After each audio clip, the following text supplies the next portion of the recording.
She is Marianne, and she's learning about 5G with Zapiens. She's a real expert, but some questions may remain unanswered.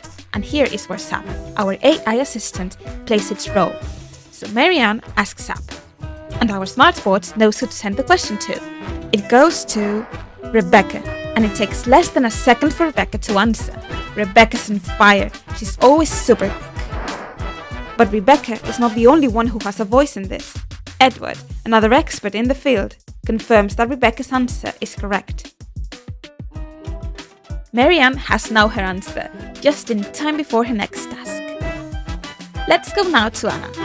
It is Anna the one who has come up with question now, an even harder question. Can any of our customers access and use 5G technology? As the day goes by, Zap cannot find an expert to answer this.